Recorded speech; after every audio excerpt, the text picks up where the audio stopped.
Hi, I'm Doug Draper with Acme Distribution and the Denver Transportation Club, and I'm pleased to present our series, Supply Chain and Logistics, the Storytellers. This series is brought to you by Cap Logistics. Cap Logistics are experts in offering you customized transportation solutions for all of your needs, so please visit caplogistics.com today. So we have a great topic. We're going to be talking about the evolution of warehouse technology, and our storyteller today is Mike Mullane with Spear WMS Systems. So thanks for joining us, Mike. Thanks for having me. Oh, of course. It'll be great. So we like to learn a little bit about our guests. So before we jump into the topic, why don't you talk to the audience kind of about you, your background, maybe a few minutes about your company, and just get to know you. Sure. Sphere WMS, we are a leading cloud-based software for warehouse operations, warehouse management systems, if you will. So we've been around in the business since 2001. I've been with the business since 2006. So it's a nice run in terms of 18 years to watch the industry transform, if you will, from logistics and freight, and some of the topics we'll kind of cover today.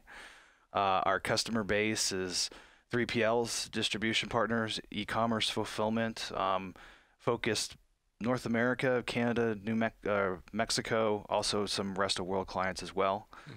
We have offices in Los Angeles and here in Colorado. That's great. So how did you get in the industry? Are you a native of Colorado, or? I am not a native of Colorado. I was actually born in New York, raised in Connecticut, and then went to Colorado State. Okay. I left. I made the mistake of leaving Colorado for a couple of years. We'll just ignore that. Yeah. And found my way back. So from that perspective, I've lived in Denver since generally 95, 96. Consider it home. Yeah. For me, being in the software industry, if you will, you tend to, we were talking before the show, you tend to fly a lot. So from Denver, most places are one hop for the most part. So, I live in, we were talking before, my friends call me up and first question is, well, where are you? Right. So I'm happy to be here today in Colorado. Yeah. Excellent. That's terrific. So you mentioned 2001 is when the company got started, but we're going to kind of jump back with our first question. Yes. Because we're going to talk about kind of the evolution of the technology and get into kind of the fun stuff here in a minute. But technology's been around for a while in some varied form or fashion. But talk to us a little bit about kind of technology in the warehouse back in like the 70s and 80s and even before then, like guys in a green visor on spreadsheets, or kind of give us a perspective of where we were so we know where we're going. So like everything, I mean, everything tracks with the evolution of the computer and computing services, and for businesses that are running distribution networks and also the internet. So those are the two factors. So everything started out as paper based. Even in the 80s when businesses started to have computers, those computers were kind of locked up, and those are the computers that crunch the numbers. So you went from the ledger book to the computers. So still from the warehouse perspective, going through the 80s, you still had a lot of paper. You had pick tickets. Yeah. Right. And then when you go from the 80s to the 90s to now, you start to build really the origin of warehouse management systems were internally built homegrown IT systems, whether that be anything from something you would code or put on a spreadsheet, that being Microsoft Excel, and prior to that, I hate to date myself, but VisiCalc, for those who know VisiCalc on the Apple. But it was really paper-based. So you might have still had a computer or software in the business, but that software was really the accounting system or the business system. And you would do that triplicate form of like a pick ticket, put out to the warehouse, and you do orders or do receipts and then do shipments. Now we've kind of evolved, fast forward all the way to 2019, customers have a ton of choice, almost, it's a dizzying array of choice, where you can do manage inventory, manage warehouses inside an accounting or ERP system. So if you have a big Oracle system or SAP, if you will, you can do that. That's dependent on size and scale. You can go with a best of breed solution that specializes in warehouse management. Obviously, that's what we do. Or you can do something in the middle. You can build your own. Remarkably, so there's a lot of different choices, a lot of different flavors that you can do. Right. Most people, what we see today, don't build their own stuff. You really, the rule today in software for businesses is you're only going to spend the time to build your own software if you believe that gives you a strategic advantage. If you're going to do something that nobody else is doing. In some cases, we see that. It just kind of depends. Yeah. Yeah. Quite an evolution. Oh yeah. So the fun part of this conversation is kind of what to expect and things that are staring us right in the face that some of our listeners may not know about. So let's jump and just talk about maybe a couple of trends that you're seeing. You talked a little bit about it, how there's different players out there from ERP systems to, to cloud-based, but generally in the warehouse piece, maybe 2 or 3 trends that you're seeing right now. I mean, the things people are talking about. One is robotics. Mm-hmm. So we're all going to be replaced by robots someday. Hasn't happened. Yep. I don't think it'll happen in my lifetime. But robotics is a big thing. In specific with robotics, what we're seeing in the market today, as it pertains to the warehouse, is we have a lot of new investment money coming in and investing in robotics. That's money that was outside of the industry before and is now coming in. We're still kind of in the early adopter phase. There's some really exciting stuff that's out there that works, that's in production. I don't think we're at the commoditization stage by any stretch of the imagination. We're still building things that can function. The biggest thing for robotics is really picking. Can you replicate, what a human does in terms of taking a pick ticket and picking an order out of a bin, or more specifically in e-commerce, picking eaches. Fulfilling an order where you're picking quantity of 2 of item A, 1 of item B, and then putting it all in a box and wrapping it up. There's pieces of that have been automated, but replicating the human elbow and the human wrist, if you will, that's a big thing. The Internet of Things, we hear about that. That's huge, where you have a lot of companies once again coming in and building little devices to monitor something. Anything from putting a device on the back of an ocean container to a pallet to picking devices, little tiny devices that hook into Wi-Fi that are connected to the internet, that are taking in and capturing and spitting out some sort of data. That's another piece. And then, obviously artificial intelligence in combination with all that stuff, where you can kind of elevate the data and say, okay, what's going on in my warehouse? You'd be amazed every single day when we talk to prospects and customers. We're helping them solve one issue. It's like, tell me where my stuff is. And I point that out because, and we're talking big retailers and small, customers alike, where they just want to know where their stuff is. Yeah, for sure. Excuse me, you had mentioned the VC money that's coming in. We've had other guests on to talk about it. A variety of logistics and supply chain, and that's been a common thread, is that there's new money that's coming in that hasn't been here before. And I think a lot of it is the technology play around kind of these older type of service offerings, whether it's tracking of asset-based equipment and trucking companies, or whether it's visibility in warehouse management systems. So it's interesting that you say that as well. So let's talk a little bit about the material handling equipment. You kind of brushed on a little bit, but it's always fun to talk about examples and kind of the speed of how that is changing. So let's focus on handling material in the warehouse and kind of some things that you're seeing now. So a couple crosses. One thing I'll add in is the notion of drones. Let's go back to general material and handling equipment in the current market today. That's the teaser. You just gave us the teaser. We'll come back to that. But you want to move a box from A to B. You have sortation systems, which are very popular. You see them in FedEx and UPS. They have some buildings out there where we spent more than $1 billion, obviously more, to sort those boxes, and that's how you get your UPS box. And that's pretty much the predominant thing that's in for high velocity today. That's going to change, though. When you look at robotics, you don't have to install all the sortation, that hard fixed sortation equipment. Now you can have a robot roving around that's kind of acting like a human and doing the pick. Amazon was a big game changer with that when they did a purchase of a company called Kiva a number of years ago. They liked that technology so much, and they just purchased it, and that was really, in my opinion, the start of goods to picker, if you will. We're not using a sortation system, but now we're having a Kiva robot that slides underneath a bookcase, if you will, brings that bookcase with a bunch of product to the picking station. The picker doesn't, who's still a human, doesn't have to travel. A lot of time is wasted in travel time in the warehouse. So they purchased that, and they putting it in all their distribution centers. Has been very popular. Right. So more and more on that. Yeah. On the drone side, the drones are interesting. So, well, okay, drones are cool. Okay, my kid's got a drone. He flies it around. Right.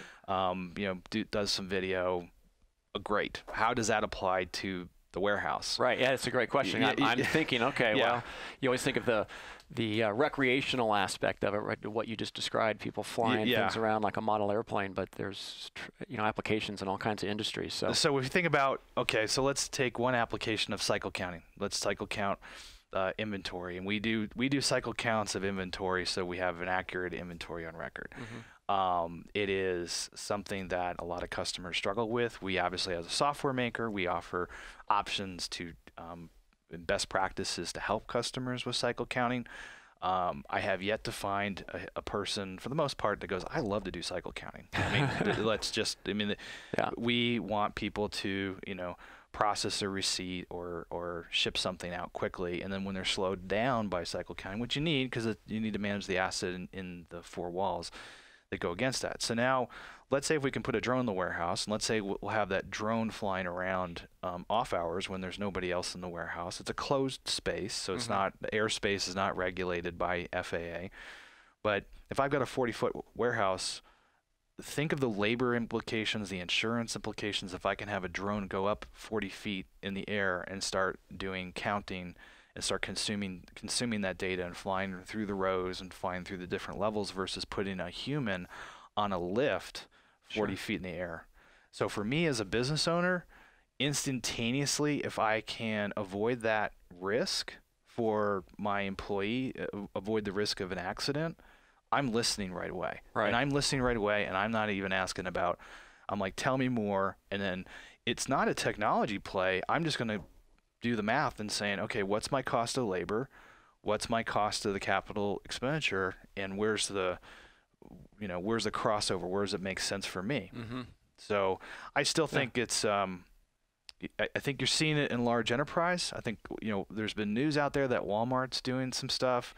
I would expect other large retailers that have a large distribution network are doing the same.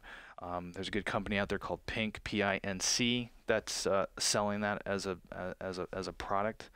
And I think you'll see more of that just from the, it's not a, when you hear drones, you think, oh, it's cool, something cool, but it's not, it's about the labor issue. Yeah. No, it's the indirect costs. Like, okay, how much is this?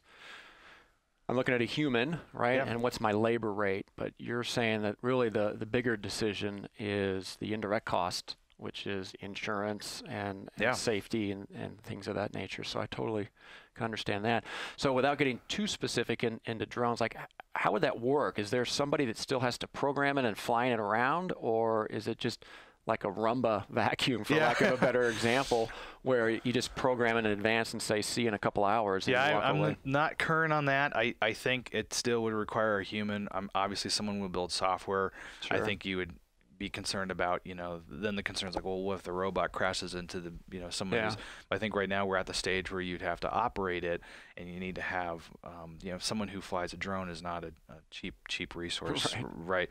But the goal would be, okay, if I have a static warehouse and I have 40 rows and they're 40 feet, and I have a consistent flight plan, and I don't have any external factors like weather, wind, then why can't that be automated? Have the Roomba vacuum pick up and do that when I'm not running a third shift. Yeah. So I could see the early adapters, if you will, if you have a pretty I would see a 3PL may not be in the position to do that kind of yet, but if you have a specific product that's relatively uniform, and like you gave the example of, rows are are fixed and they're similar and consistent, that could be a technology that would be relatively easy to integrate. I think we're there now.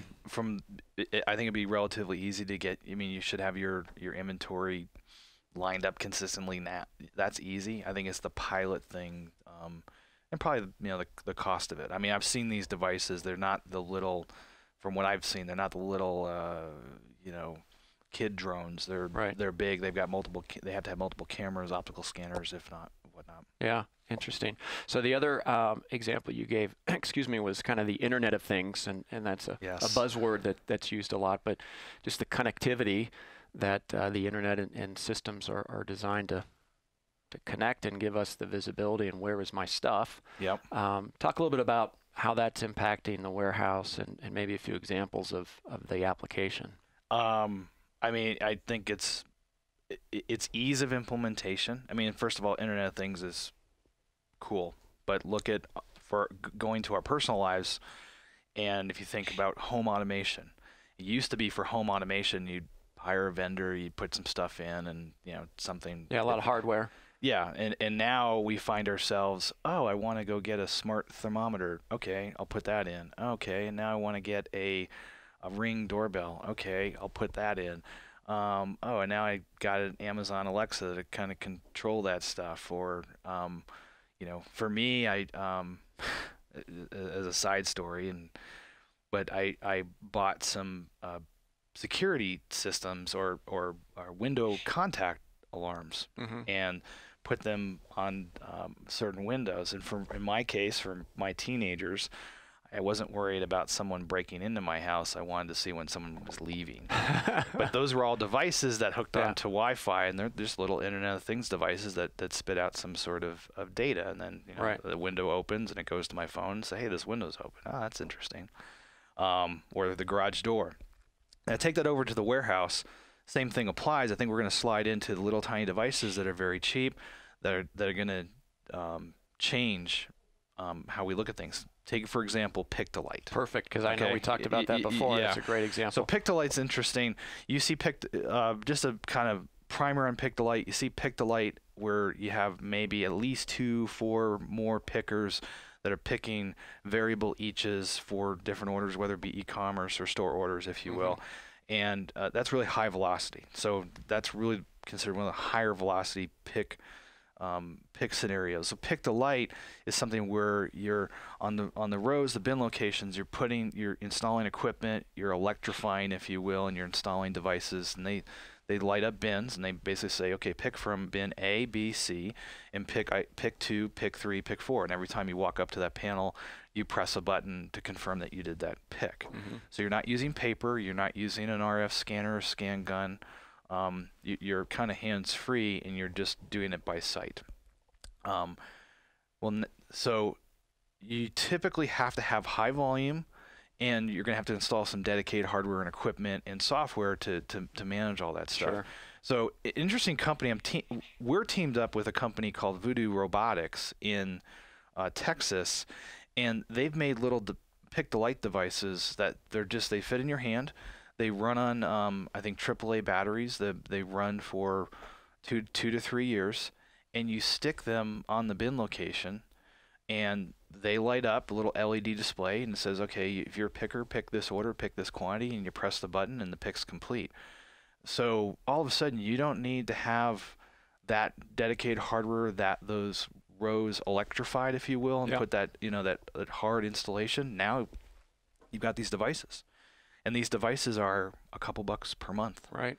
So all of a sudden, what you would think is a capital expense now becomes an operational expense, and you can buy as many as you want, and then use them how you see fit. It completely changes the mindset for folks going, I need to shape my business a certain way, or I need certain velocity to take advantage of that technology, the older Pick-to-Light technology, right, to gain the benefit of it. Well, guess what? Now the benefit just went, or the cost just went a lot lower.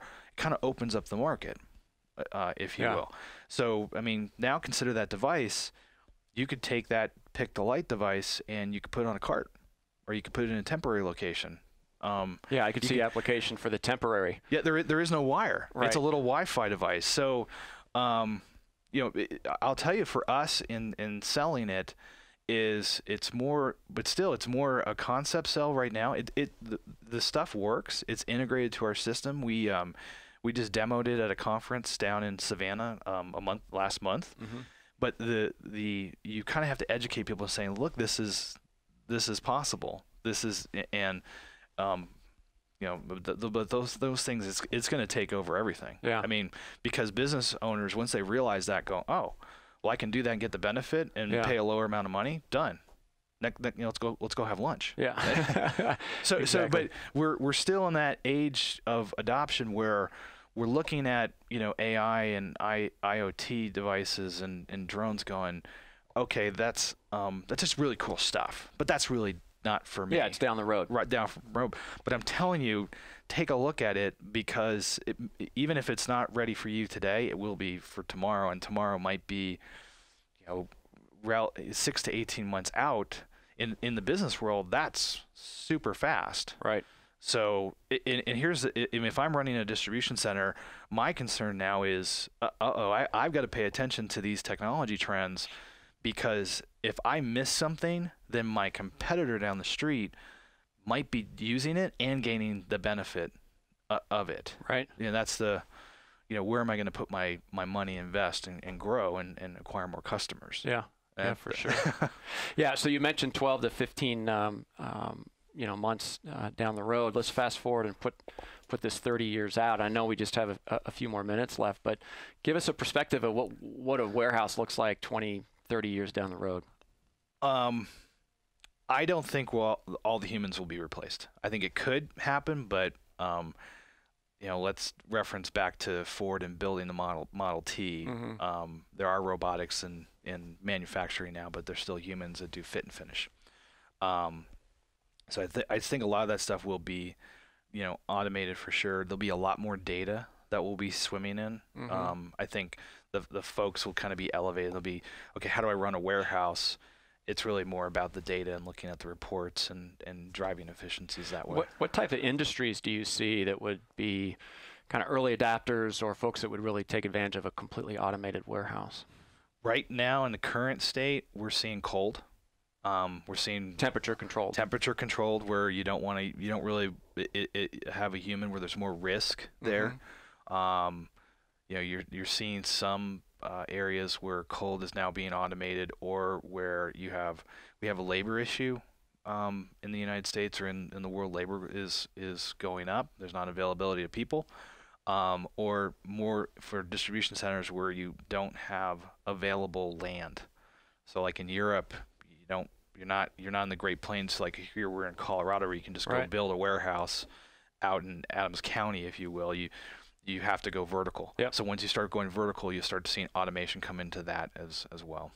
So gotcha. Interesting. So cold storage and really driving the labor piece of it seems pretty. Labor drives right now, as we said today. Labor drives everything. I don't think that problem is going to go away. Yeah, and the cost, the barrier to entry financially is coming down. That gap is just getting smaller and smaller. Cost of land, right now we said in the economy, we're kind of behind on building warehouses, which is just driving the per square foot price up. Mm-hmm. That'll level out, but that'll take a couple of years. But right now there's a lack.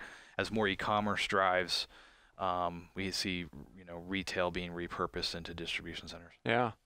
Well, you had me at robots and drones, so we'll have to, in all honesty, we have to get you back on, because I think we talked about the changing evolution of e-commerce that we didn't get a chance to touch on today. That's some pretty cool stuff. But I think our listeners got a pretty good handle of what's out there and what's to come. So you've been a terrific storyteller, and I appreciate you joining us today. Yeah, thanks for having me. Absolutely. And thank you for joining us as well on the Connect and Collaborate Network. We're featuring the supply chain and the logistics, the Storytellers.